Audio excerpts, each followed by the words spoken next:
Less stress, more time, more money. Welcome to the Cash Flow Contractor.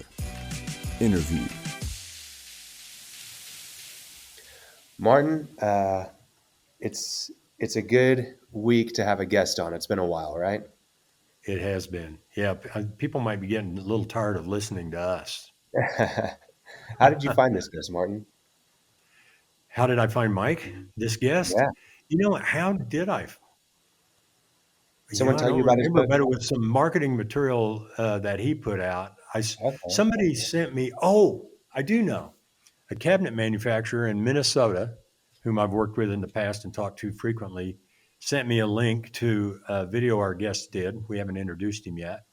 And I watched it and it was talked about paying for performance. And my guy said, I want to do this. Help me get it done. And so I started looking into, bought our guest's book, read it. And I thought, man, we've got to talk to this guy. This is of universal interest to really anybody, but especially contractors and people who pay hourly workers, I think is one of the key things, maybe not the only way to do it. So anyway, I reached out and wow, didn't realize everything we were getting when we reached out. Pretty remarkable. So Yeah. Mike, welcome onto the Cash Flow Contractor. You have quite the setup of your YouTube channel. I got to check out your own podcast. So you're familiar with this. Yeah, absolutely. Thanks for having me on, Martin and Khalil. I really appreciate it. And thanks for what you're doing for all the contractors out there. Yeah, absolutely. Absolutely. So, Mike, before we're going to talk about pay for performance, I know Martin's got a lot of questions around that, but I just want to get a little bit of, your background, who you are, and really why landscaping. How did you get into it? Yeah, so I started mowing lawns when I was really young. I was 11 years old, and I Nice. did that to kind of pay my way through college. So my parents didn't have a whole lot of money, so I kind of figured, hey, if I was gonna get out of this, being poor thing, I'm gonna have to go to college. So my goal was to become a surgeon, and so obviously there's a lot of school involved there. So I wanted to get a jump start on it. So I actually started college when I was 13 years old. I was pretty young wow. to start Whoa, college. whoa, whoa. That's crazy. So you Yeah, graduated high school when you were 13 or 12 or 13? actually, the first 2 years of my college is when I finished 11 and 12. So you can go to community college without a high school degree. So what I did is I took my first 2 years and took my associate's degree while I was finishing up grade 11 and 12. So technically, I graduated when I was 15. Okay, Wow. that's awesome. Wow. Really cool. Okay, so sorry I cut you off there. Go ahead. No, you're good. So, yeah, I basically used mowing and lawn care as a way to kind of pay my way through college and be able to get through my undergrad. And I was fully anticipating to go to medical school. I was going to go to LSU and get my MD, and went over to Africa for 6 weeks and volunteered a bunch in their hospitals and their orphanages there. It was a great experience. I did all sorts of surgeries. Like, it was just nuts. All the stuff that I was doing there that I would never be able to do here. But then when I came back and started shadowing doctors and really trying to figure out what specialty exactly I wanted to do inside surgery, I just determined, hey, this is not going to be for me. I can't do the same procedure for the next 40 years and spend the next 10 years in college racking up $500,000 in debt. So I just figured, you know what, I'm going to take this thing I'm doing on the side, which is the lawn care, and just scale it up. So that's when I started Augusta Lawn Care, because up until that time, I had been working with my brother under Mm. Andy's lawn care, and we were just kind of done it part time. So that was when I was 18 years old, and I decided to drop out of medical school, and instead I got my master's in business administration at night while I kind of started Augusta Lawn Care at 18 years old. That's I'd awesome. have to say in passing here that five of the most, far and away, the most successful business owners I know, and we're talking in the hundreds of millions of dollars of net worth, and one of them more than that, all started mowing lawns. So there's something out there. If there are young people listening, Something in the there must grass. be a lot of good lessons in mowing lawns. I think it's one of those things, and any kind of sort of contractor style job, especially the ones that are a little bit lower barrier to entry when it comes to skill, like mowing, is a great way to get your foot in the door with business. Right. Is a great way to get your kind of sharpen your skills of marketing, hiring, and management. The stuff that is universally business principles that can be learned and taught at a relatively low barrier to entry. Right. I Yeah. think that's a really good point. And things like sometimes customers don't pay you and customers have different personalities. And then you started hiring people. Yeah, just all that stuff. Yeah, we're going Exactly. to get into pay for performance, and you were talking about employees at that point. Who was your first employee? How did you hire them? At what point was that when you got started? Yeah, it was actually one of my friends from church that started full time, and I think like most first employees, you either know them or you trust them to some extent already. And he was just a killer of a worker. And as the business grew, unfortunately, he had to leave, mostly due to the fact that like as a company grows and the owner stops being a worker and you start working on the business, you're not really there as much. A lot of times you can lose those first couple employees because they're used to seeing you out there working with them. They're used to like the Yeah, buddy kind of mentality, and that's what it was at first. I had up to like 3 or 4 people that I kind of knew, and I hired those people first. And all of those people eventually have left the company, mostly just due to the fact that it changes. The culture changes. No longer am I there. There's other managers involved, and so it's just as time goes on, I think there's that cultural change. But at first, it was just someone that I knew from church. gotcha. Interesting. And was that employee paid for performance, or was it an Not hourly at the thing? time. No, the first several years of Augusta Lawn Care, we didn't do any P for P or pay for performance. During those years, I was wandering in the wilderness of hourly wages and asking for, asking for raises all the time. And then Right. you give money to someone because they need it or they're going through a family hardship. So you give them more money. Like it was never based upon performance. It was never, and I knew very well that there were people in the business that were earning the company more money, but making less per hour simply because they were new, right? And I didn't feel like that was fair. And I always wanted to have some way to pay people based upon how much money they were making in the business. And so Yeah, I always my kind of apprehension to doing P for P was like it's going to hurt my culture because everyone's going to be out trying to beat everyone else. And then secondarily, I thought that the poor quality of work would end up happening because people are trying to rush everything.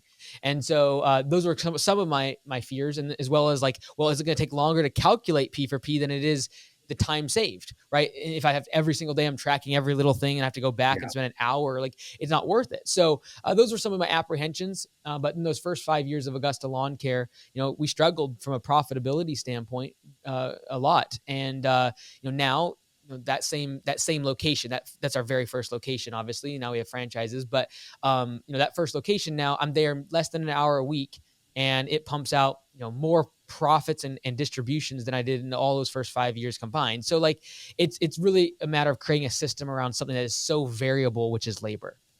mm, Before we get too much into P for P, pay for performance, which I don't think we've said it yet, but it's an alternative to paying hourly wages. Not strictly an alternative, but it's a good alternative to that. I'd like to hear more about your growth. So you started out with a buddy from church, thought about going to medical school, decided no, I'm going to go back. Got an MBA at night school. Decided I'm going to go back. Can you give us a little evolution of the company and maybe by the end tell us where you are now, which is quite remarkable. But just kind of walk us through.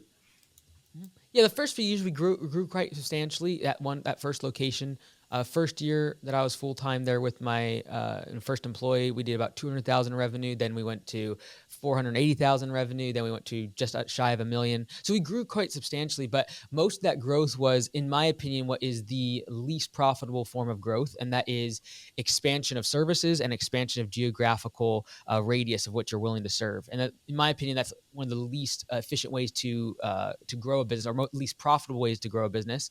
And so over the past several years, that first location has pared back a lot of their services to really just focus on our few core competencies. So we don't do putting greens anymore. We don't do tree chipping anymore. We don't have big dump trucks anymore. We really try to simplify things, which has helped very well with the current labor market. But now that location, we don't try to grow that location anymore. It's really just a matter of we try to keep raising prices and keeping it around 1.6, 1.7 million with one general manager at the top and no other admin staff. And then just all field workers. And so that does about $350,000 in distributions to myself after my salary. And then now we have franchises. So 2.5 years ago, we started franchising Augusta Lawn Care. We have 87 locations around North America, and some of them are just getting started. They're brand new. They're by themselves out mowing in a truck right now. And then some of them are already 7-figure companies that switch over to Augusta just to kind of tap into a lot of the systems that we have. with Your you, business changed a little bit from mowing to managing franchises, I presume, right? Yeah, it's a different game for sure. But I think a lot of the business principles are the same. At the end of the day, what makes it a little bit hard or difficult with franchising is the owners that buy as franchisees. Not only are they're owners, they're entrepreneurs, but they're also my customers, right? So it's a little bit of a two-way street there because they're owners, but yet they're partners, yet they're customers of mine. Right. And so that's sometimes a weird dynamic. But I'm a big believer in open book management at the local level, where we share all our numbers, and we do the same thing with our franchisees, give them all the information of kind of what's going on, where we're spending money, and just try to keep that line of communication open as much as possible. But it's definitely a different ball game. Setting up all the systems for a franchise versus a lawn care business. Right. Yeah, for sure. Tell me a little bit about the challenges that you face with your companies, the 87 locations. I know probably a common one is the seasonality of landscaping. What happens in the downturn in the winter? Yeah, so we focus really on something we call winter services. So for our recurring work, which is like mowing, bush trimming, things like that, typically people do stop mowing for 3-4 months out of the year. But our goal is to keep our mowing customers on at the same schedule, at the same price, but we switch to different, what we call winter services. And so when we come to their property, we spend the same amount of time on their property, but we're simply, we go through a whole list of different services and spend as much and get as many things done as possible in the time that we would otherwise be mowing. And so this is our goal, is to keep that recurring revenue throughout the winter months. And typically about 60 to 80% of our revenue from recurring work can be retained throughout that winter time. And so that's something that's really worked well with us, where we make them opt out of that service instead of opting in. Hey, it's like when you buy mowing, you're set up for year round. We're going to come during the winter unless you let us know otherwise, and you can opt out. But that's really served us well, and customers love it because it keeps their property looking good throughout the winter months without needing a one-time big cleanup in the spring when that cost is going to be prohibitive for some of them. So you're trimming shrubs and maybe planting. Do you do any planting? Planting posies or pansies or whatever it is that survive the cold weather? Yeah, a lot of the locations will do planting. We don't do a whole lot of that for winter services specifically. Winter services typically going to be things like, first thing is like pick up debris throughout the property, blow off the sidewalks, pull any weeds in the beds, edge the lawn, trim any bushes off of the house, check the gutters to see if they're clogged. Like really just kind of a property inspection. And for most people that have a high net worth, having someone come to their property for $50, $60 on a weekly basis throughout the winter months when they're gone is actually really, really beneficial to them. Right. And so that has been something that really has helped us and kind of take out the seasonality of landscaping. Yeah, I think that's a brilliant suggestion. That's something that a lot of our contractors have to deal with, is the seasonality and how to keep the good guys around, good guys and good gals, and keep that recurring revenue coming. Mike, I wanted to ask about marketing for landscapers. What works, what doesn't, in your opinion? I think it really comes down to the size of the business and how much someone has in terms of budget for marketing, right? If someone is trying to spend less than, say, $5,000, it's a very different approach. You're going to go very, very localized, in my opinion, especially for something like mowing, when we have a route. We have multiple stops in a day. You've got to have you got to really put the brakes on your drive time, right?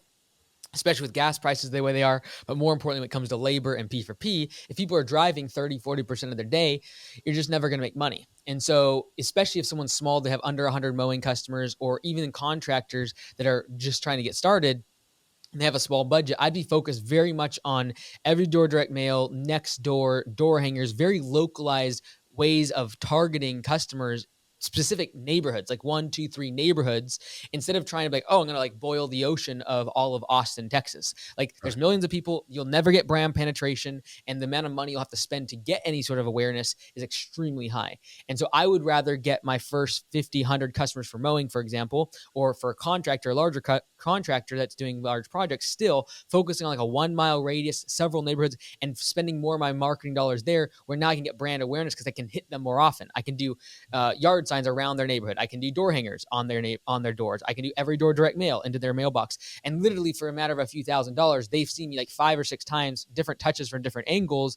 And now I can really get some brand awareness from what otherwise in small businesses, we just thrive on direct response marketing, which is fine. It's like, hey, here's a postcard, here, call my number, go to my website, fill out a form. That's direct response. Whereas if I can get any sort of brand awareness, it's typically going to come in the form of being in front of them time and time again. And then, by the way, when you start marketing the same area, now your trucks, your vans are in that area all the time. They start to see you even more. So that's when you can start to get the effects of branding without having to spend, multiple millions of dollars trying to boil the ocean of a massive market. Yeah. But you would say marketing works whenever you do it in this way, right? There's a lot of contractors out there that really don't even spend the time or the energy on marketing. Yeah, I think it comes down to someone's preference if they're trying to grow their business. Like, I don't think there's any reason in this economy, if you're trying to stay stagnant in terms of size, that you need to market because there's such a massive demand for our services. But if you're trying to grow your business, at the end of the day, I think I almost got a kick out of when people are in our space of contractors and small businesses, and they know that they went and spent $100 on marketing, that they get a customer. Their customer acquisition cost is $100, and they know that their lifetime value of that customer is, let's just say, $5,000, and they're running a 20% margin on their business. Well, that's $1,000 in profit. You just turned $100 into $1,000 of profit. That's a 10x return on your investment. That's 1,000% return. Well, good luck trying to get that in real estate or the stock market or cryptocurrency or whatever. And so I feel like the best form of investing is taking a small business, getting a customer acquisition cost that you can nail down, know what those numbers are, and then invest into marketing. At the end of the day, they're going to be the thing that drives growth, not getting more trucks, more equipment, more tools. Those are simply the ingredients required to perform the services that you sell. They're not the ingredient to growing the business. Marketing is, and if you can tap into that method, which is, I know my customer acquisition cost, I know my lifetime value, and if you know those things, that's the best return you'll ever get in any asset class. Absolutely. And so I think someone not spending money on marketing and they're trying to grow their business is a big mistake. Absolutely. I think it's great that you just brought that up. We had a little podcast short episode here the other day, and one of the points I make to my clients who are looking at real estate, crypto, stocks, all that stuff, is I say, hey, how much money did you invest when you began your business? This is a little different because you're talking marketing. I'm just talking about return on investment.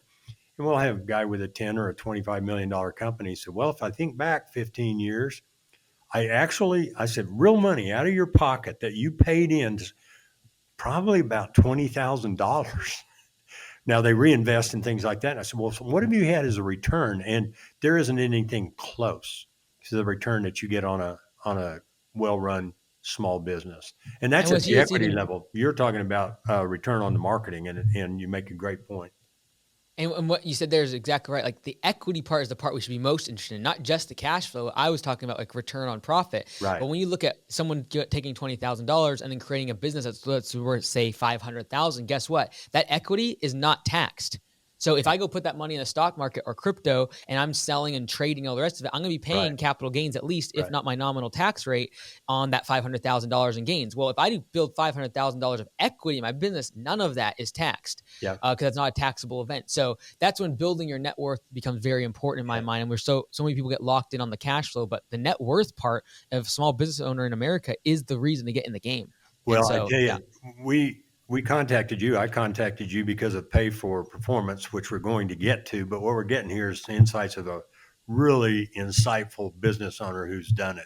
And one of the things I'd like our contractors to listen to is, if you have 100 in a room, 95 of them never even really gave consideration to the equity of their business.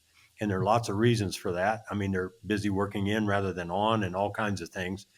They haven't replaced themselves, which you obviously have because you're not individually operating your 87 different franchise locations, probably not operating your original. Where's your original? In Bellevue, Washington? Bellingham, Washington, right up against the border. Yep. Okay. Yeah. I've been to Bellingham. Beautiful up there. Lots of dairy, lots of green. Yeah, just don't come in the winter when it's raining. Yeah, no kidding. Yeah.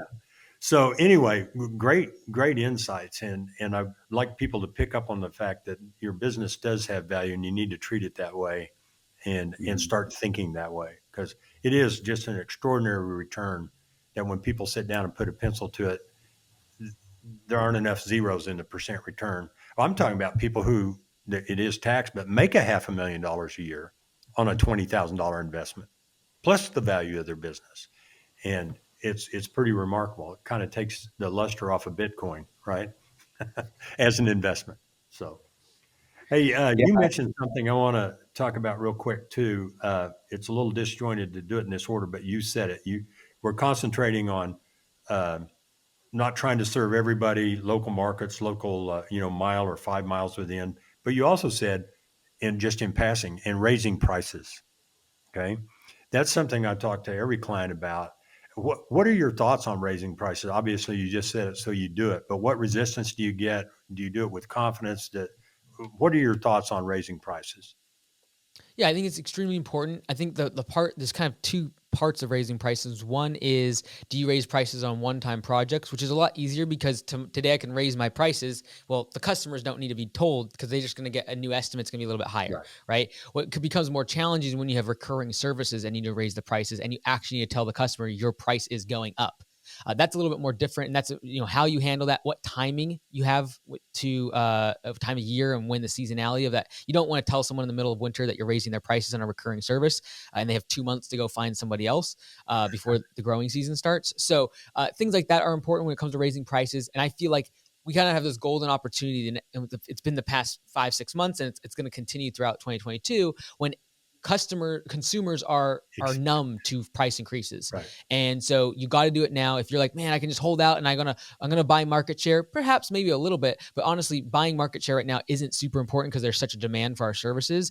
You still want to be doing this profitably. And you want to make sure you're set up to raise prices now, instead of, if we have a downturn in their economy in 2023 or 2024, as we get past inflation and, knock on wood, this war, if that all happens and we have a downturn in the economy, you might have a little more resistance to raising prices at that time.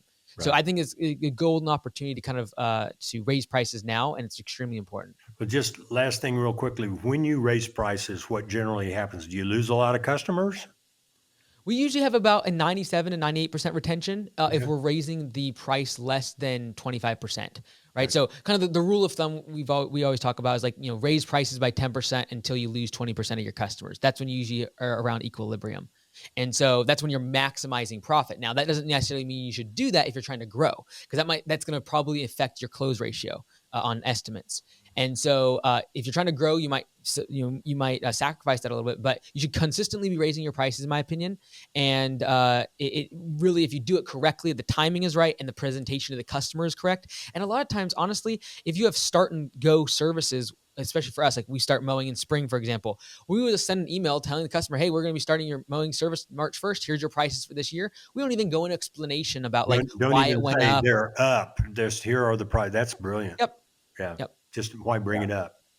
So anyway, it took us kind of backwards on that, but no, that's good. That's good. And I think, on continuing the story real quick, sorry, Khalil, but we're up to the point where you're growing and stuff. How did you wind up franchising, and how did you wind up in 2.5 years with 87? I've looked at your map. They're all over the United States.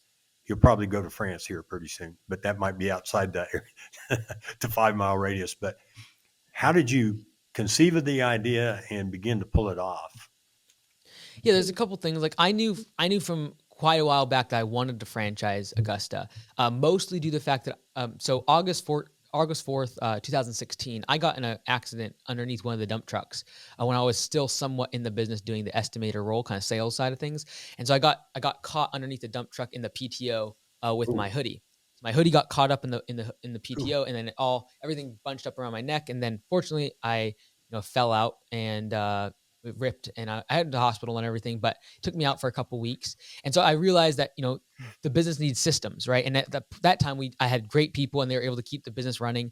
But literally a month after, I started landscapebusinesscourse.com to kind of document how to create systems to where if something like that happened to someone, they would be able to the business would survive. And I liked that. Landscape Business Course was fun. I had the podcast, I started the videos and things like that. But the problem was, as a consultant, what I was always so frustrated by is I didn't have any skin in the game. So if I said something like, hey, you should implement P4P, or you should do your marketing this way, it was a suggestion. And if they paid a lot, maybe they'll listen to me. But such a small percentage of the people watching the videos and listening were actually implementing what I believed in, which is things like P4P and open book management and profit sharing and just a whole bunch of different things. And so I was very frustrated by that. And I wanted to have skin in the game. So when I said something to them, they knew it was in my best interest that they do well. And so now with the franchisees, like if they don't do well, I'm not going to be able to sell any more franchises. We're going to fail. And so when I tell them something, they know it's in their best interest to do it like I talked about. And so that is something I feel a lot better about as a quote unquote consultant or someone helping their businesses is I have the skin in the game, and everything I tell you is in your best interest, and you know it. And I can actually enforce it as a franchisor. Right. I don't know if this is really important, but do your franchise, if we have anybody who wants to be, do they approach you and say, hey, I'm a landscaper in Norman, Oklahoma, and I want to be I like what I heard. Do they call you up and say, I want to be a franchise? And how does it work if they do that? Yeah, AugustaLawnCareServices.com/franchises, a whole bunch of information on there. About half of our franchisees that join have existing businesses. Like I said, some of them are multiple seven figures by the time they come, and then others are just brand new, getting started. And we have two different options. One is for someone with what we call a solo operator, and then one is called a growth model, which is going to have a territory and it's a much larger size. So, yeah, definitely if someone had questions, they can hop on there. But I would say, watch all my videos first. Like, there's lots of free content on there. Right. You don't have to join Augusta Lawn Care to be successful in lawn care. But my goal with the franchise is to take out, it would be otherwise 5 to 6 years of learning and hopefully condense that into 2 or 3 and just cut out that time gap of growing the business. Okay. That's excellent. So I had a question about pricing. Whenever you are pricing your services, what are the things that you're considering? Obviously, profitability is something that you're considering, but what is the value metric that you're basing it off of? Is it square footage per lawn? How do you get down into that for estimating with landscaping? Yeah, for us, because we use P4P, everything is based upon budgeted hours, right? And so even though we use square footage as a metric to measure, for example, a lawn, everything comes back to budgeted hours. So even though I am going to give a price to the customer based upon square footage, that price is tied to budgeted hours, which is tied to the rate that I'm trying to get for that service. So everything has to be tied to budgeted hours because that's the building block to P4P.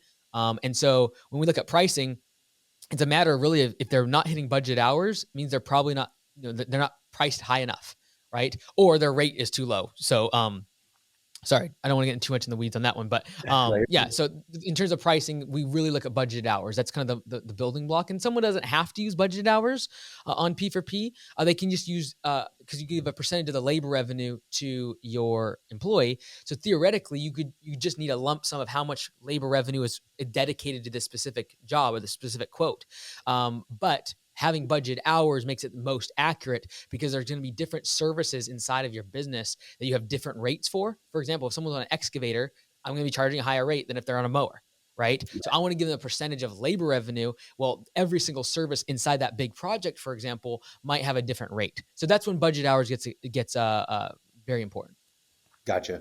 Yeah, and we'll jump into that here in a second. I think about pricing, and whenever someone talks about a landscaper, or specifically just the service of a lawn, some people think of it more of as a commodity. You're not just competing against other companies out there, but you're also competing against the homeowner themselves mowing their lawn. What do you do to differentiate Augusta in the market? Yeah, so like in form of, from a business angle, our goal is, to have command center on the back end that answers all the calls. We do all the back end support for the franchisees. So payroll, email, like we handle everything on the back end. Our goal is for them to go focus on selling and focus on hiring. And that's it. So we can handle all the back end work for them at command center. So that's definitely an advantage. But then when someone calls, like we get 99.9% of the phone calls without going to voicemail, right? So that's a big advantage. A lot of the elements of just having an office staff to back you up, and then also the back end support is helpful. Right. I always say communications is number one almost all the time in relating and keeping those customers. Especially when you're working directly with the homeowner or the business owner. Yeah, and unfortunately, because in our industry, contractors, most of us are answering the phone ourselves or whatever it might be. Two things are not good. One, for the business, it's not good because you become reactive the entire day. The phone rings, you stop what you're doing, you go solve. Someone's complaining.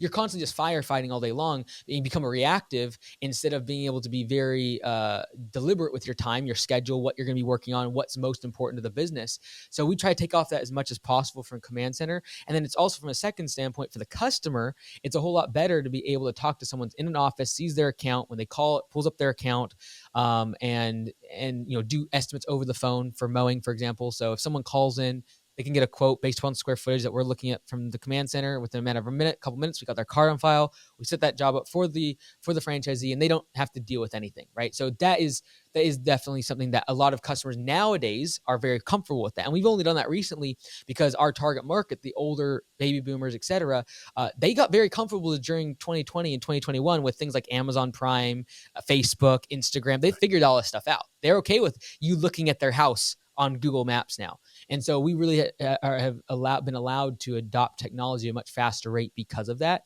And I think that's important. Yeah. Speaking of technology, I want to jump into software a little bit.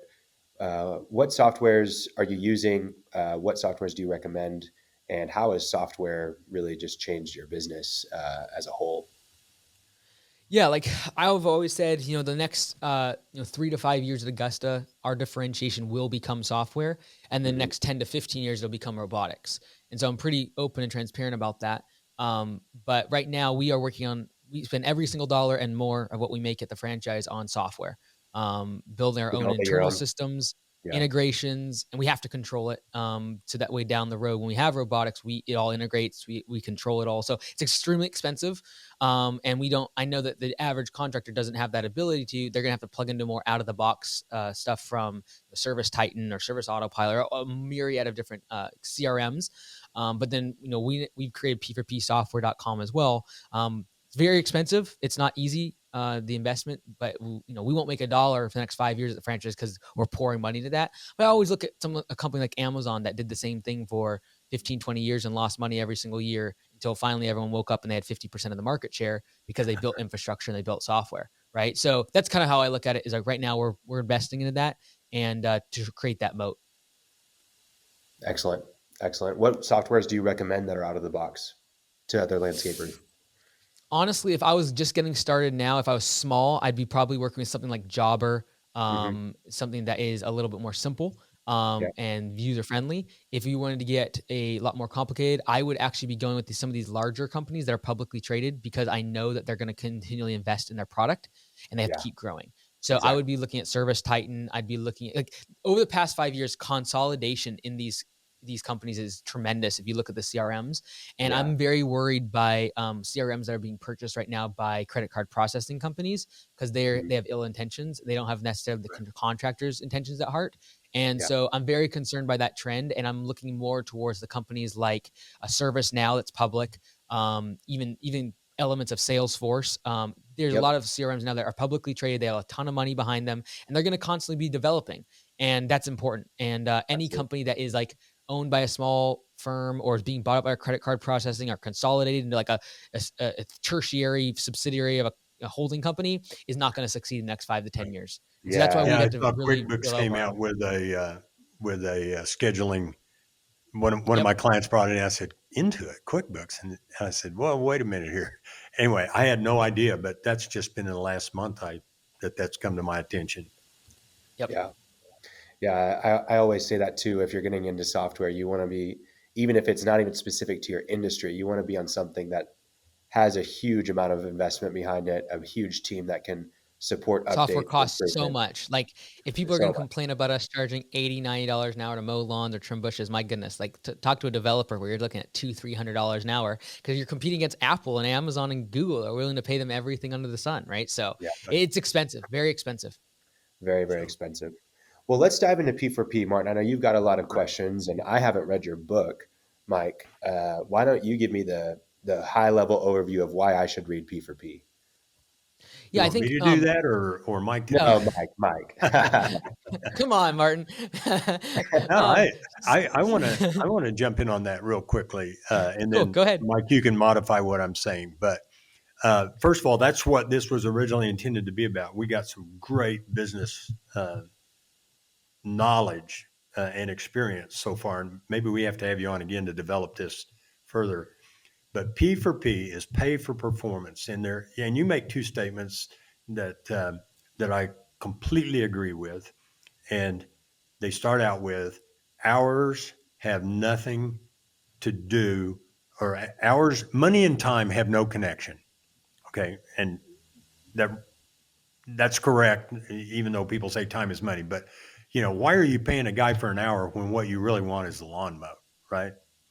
And the second one was longevity, or has nothing to do with that, with money either. And I see that all the time. Well, we got to pay Walt, got to give him a raise. He's got to make the most. He's been here 25 years. And the new guy that's making you tens of thousands of dollars more just started last month, so that's kind of a founding principle. And I want to, before I turn it over to you, is every single business client I've ever had is interested in finding a way to do this, but they have no clue. And so that's part of what, when you buy the book, you lay out exactly how you did it, and you lay out the formulas. I'm not sure it would work for every industry, but it certainly does for hourly industries. It shows you how to do it. And if I were to read the book, and I'm a solopreneur out there with two guys working for me, and I look at all that stuff, I go, holy cow, I got to track this. I got to track that. I got to know the hours. I got to do this. I got to bid them right. I got to know a hourly bid rate so that I can, anyway. So you said three things: pay for performance, open book management, and profit sharing. And so I want to hit all three of those. They're connected. Open book management is part of what makes P4P work.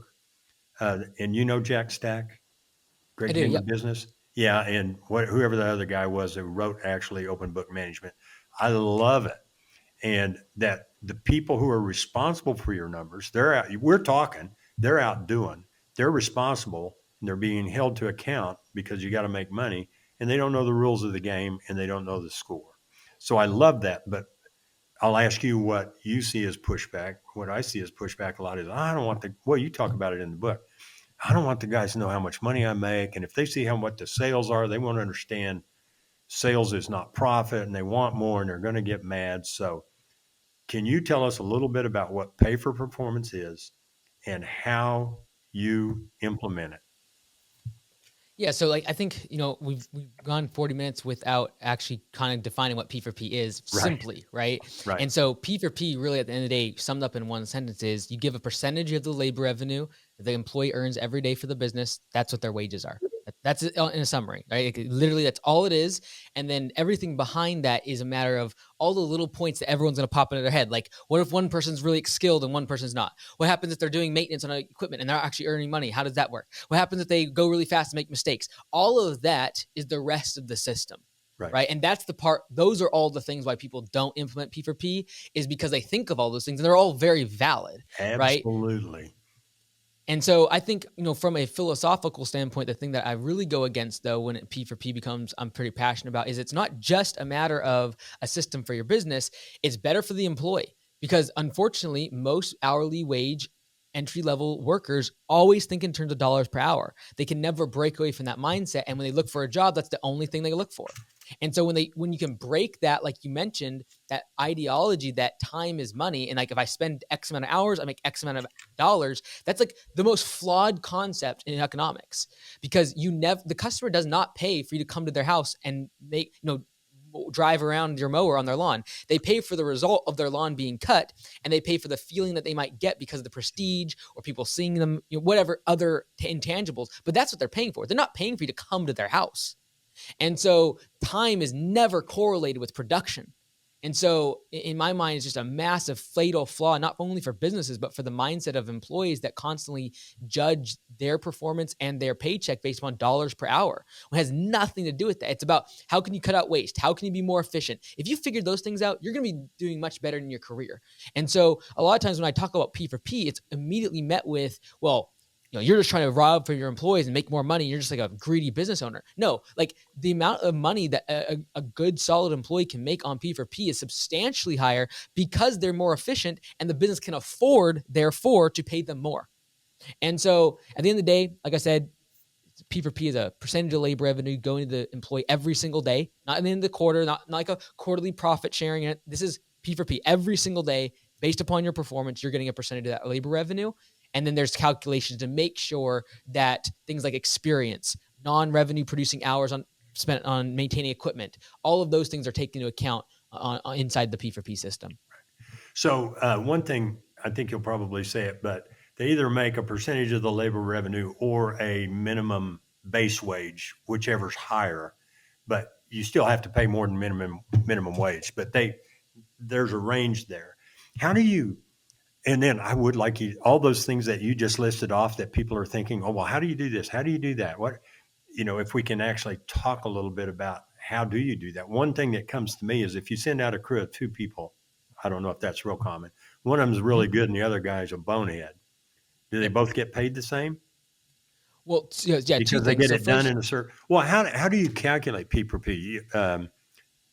Maybe we don't have to get into spreadsheet level, but hey, I thought this was going to take 2 hours. It took 1 hour, so I'm going to split. Would you kind of talk about how that works? yeah, so let's just say it's a 2-hour job. We're charging the customer $80 per man hour. So we're charging a total of $160 in labor on that job. Again, if there's materials or anything else like they're charging, they don't get a piece of that. They only get a piece of the revenue or the labor revenue. So $160 in labor revenue. Let's say there's 2 people there and they get done in 1 hour. All right. So let's assume that we're giving 33% of labor revenue to the employees. That would mean then that they're getting about $53 in total wages going to the employees. They're going to split that in half because there's 2 people. So they're both going to make about $26 on that job in that amount of time. Right. So, it's up to them to figure out how fast they can get that job done. I might have done the math there wrong. I don't know. I just did it out of my head, but it's a matter of, yes, you're right. A percentage of the labor revenue is going to go to the employee. And then that's going to be split between 2 people if they're on a crew together. Now, your point is very valid. And there's several things that are calculated here. First and foremost is the fact that in the past, you wouldn't have heard about this boneheaded employee for 3 more months, and they would have been sapping the clock until then. Now you're going to hear on the very first day because no A player wants to work with a C player, and they're going to rat them out very quickly. Right. So no one sticks around working on their, staying on their phone or taking naps in the truck. Because in the past, the other employees like, you know what, forget them. I'm just going to work, right? Because they didn't have any impact on their pay. Well, now it does. So you don't need to micromanage anymore because they're all managing each other. Whoever they're working with, they better be pulling their weight or else it's affecting their paycheck. Right. So that's the first part from a cultural standpoint. Secondarily, when you actually do have skilled discrepancies, 2 things can happen inside P4P. One, if they're actually being trained, like you have a brand new employee, we're going to have a trainer bonus. So you're going to $1 per hour bonus on top of your P4P. So if my employee makes $19 per hour on P4P, but he was training somebody else, he's going to have $4 per hour bonus. So he'd be making $23 an hour that day, right? For example. And then the second part is if they have different skill levels and you're working on a big project, you can have what we call project management bonuses. Because there's going to be someone on a large, 200-hour wall installation. There's going to probably be someone with the most skill, operating the equipment, talking to the customer, setting the job up for success, doing the walkthrough, all of that. That person's going to get $1 per budgeted hour as a bonus at the end of the job. So if there's 200 budgeted hours at our company, we do $1.50 per budgeted hour. And so that means that there's $300 worth of project management bonus on the table at the end of the job. And that's allocated to the person or persons that did the most kind of management of the project, who ordered the materials, who talked to the customer, did the walkthrough, had a site plan, all of that, that's going to go to that person. And that's how you can pay someone substantially more if they do have more skills. Sounds to me like estimating and budgeting is really important. Very. And at the end of the day, if you're not accurate on budget hours, it's going to be a big problem. And so at the end of the day, you have to realize, the employees have to realize that you're human. You're going to make errors sometime. But our goal is to make like 4 out of 5 estimates be where they can beat budget hours. 1 out of 5, there's going to be bad weather. Someone's not going to have a good day. Customer's going to be making a big problem for them. And they're going to miss out, miss budget hours, which typically means they're not making a lot of money.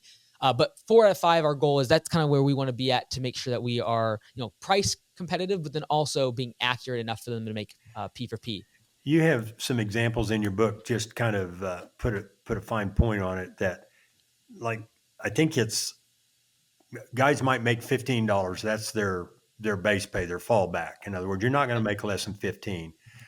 What would, just throw out an average, when you got a crew that's out there and they get it and they've been doing this for a while and they understand it and they want to do well, what are they going to make? 25, 26, 50, 30, what kind of difference does it make to them?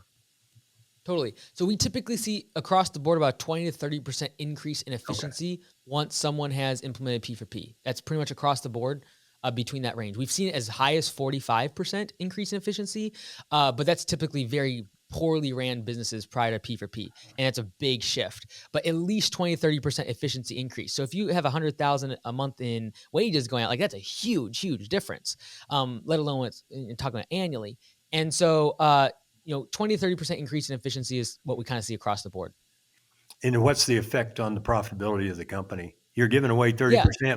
but you do so many more jobs. Well, this is the beautiful thing about when it comes to someone who really likes numbers. If they're doing cost analysis on jobs and things, it's like, look, when you go to an estimate, you already know the fixed cost of materials. Maybe you charge for estimate fees or dump fees. You know all those numbers. There's one variable cost that will kill or make the profit on that job, and that's labor. The variable cost of labor. Well, now with P4P, I already know before the job starts exactly what my profit margin is, because I'm basing it on budget hours, and they're going to get a percentage of the labor revenue. And so I know before the job starts what my profitability is, and the employees are happy because they're making more money too, right? This is a matter of them going from, just several years ago before we had P4P, the average in our company was like $17, $18 per hour. Now the average is $24 an hour. They have benefits. They have paid time off. Like that all happened because we sucked waste out of the system. Right? Everyone's like, well, where's this money coming from? You can't just pay everyone more and the business make more money. Actually, you can by sucking out the 40-50% of waste that's in their day of them sitting around talking for 20 minutes in the morning on their coffee, like stopping at 5 different gas stations, taking breaks throughout the day, taking 48 smoke breaks and 3 times on their phone. Like all of that is where companies lose money in this industry.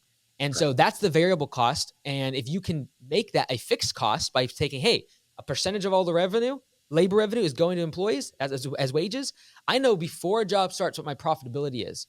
And it's very, very powerful from a projection standpoint. Right. So bidding is real important. We can just talk, but basically it takes people who understand it. You've got to bid right. On this calculating, you do this, I think I read in your book, you do this every day. Or somebody does, that you calculate for every employee, this is what you make as a base. This is what you would, am I correct? You do that every day? That based on what you did today, this is your profit, pay for performance pay. Is that correct? You do that every day? We really believe that like getting the compensation as close to the performance as possible is important. A lot of people have hybrid versions of P4P, which is like, hey, we're going to have $5,000 in this pool at the end of the year. If there's not any damages, whatever's left over will get split, or a quarterly something based upon performance. For most frontline employees, if you're not giving them on every single paycheck, and if you're not giving them daily reports of what that performance is looking like, they lose track of it. Right? And not even lose track of it. They don't care about it because it seems so far off. They're thinking about the paycheck this week. They're thinking about putting food on the table this week. And so you got to get the compensation as close to the performance as possible. So for us, the next day, they're getting an email with a report from the day prior that shows exactly what they made on base pay, and then what they made on performance P4P. Right? So they can see they're not getting the check, feedback. But they get an email every day on what they made yesterday. Correct. And a breakdown if there's things like deductions, or what we call yellow slips or callbacks. There's deductions for that, or damage cases. They see all of those notes there, and they can see a breakdown of what they made yesterday. And again, the reason you want that compensation, or at least the 100%. Feedback of compensation, as close to the performance as possible, because then they can correct. Because they'll do in their mind like, oh man, yesterday I made $300 and on base pay I only made $200. Like that's $100 in performance dollars. As long as I keep this up, I'm going to make X. Like they start doing that math because you have that feedback loop as close to the performance as possible. So who actually keeps that at a franchise location? Do you have somebody in the office who's doing that? Yeah, we just use p4psoftware.com. And at Command Center, we do run P4P for the franchisees, but some of them do it themselves. Anyone can get p4psoftware.com. So, it just literally, our goal is to take it where it takes between 30 and 60 seconds per day per employee to make the calculations. There you go. And at the end of the pay period, the software does all the calculation of making sure overtime is included, making sure that all the deductions and additions are included for project management bonuses and trainer bonuses, all the other stuff. As long as you spend that 30 to 60 seconds per employee per day, at the end of the pay period, it's going to tell you exactly what to pay that person, and it's going to send the reports out on a daily basis and keep track of it over time. Like the employees, to be able to see their efficiency over time go up, to be able to see over time how much they're making per hour, based upon P4P, like that's really what helps an employee. So on the mobile app, when they clock in every single day, they see that. And that's very impactful for them. So do you make that available to just any listener who wants to go look at it? Okay. Would Yep. you say the web P4psoftware.com. Yeah. P4Psoftware.com? P4psoftware.com. Yep. And that eliminates one of the main impediments, one of the qualifying things. What if, how about this? And that keeps Mm-hmm. people from trying to go take a look at it. That's brilliant. Yeah, And Mike. if anyone wants to do it on their own, like in Excel and things, they're more than welcome. Like, don't buy my software only. If you're good at Excel, you might be able to figure out elements of it. You won't be able to figure out some of like the reports and things. But like all the training for P4P, if someone's interested in just like learning more about it, it's free. So P4Psoftware.com/training. All the videos are on there. It's like a couple hours worth of training Brilliant. going on each scenario, and that's completely free. I want people to do it. And hey, if the software, we believe it makes it faster and easier. But hey, like I just want people to learn how to do it. Mike, where are you seeing other people use P4P software or even just the model outside of landscaping? And also, what are your ambitions for P4P outside of landscaping in Augusta for yourself? Absolutely. So, obviously my sphere of influence online is mostly around lawn care and landscaping. However, a good chunk of our users at p4psoftware.com come from a variety of different industries: pool cleaning, janitorial, construction.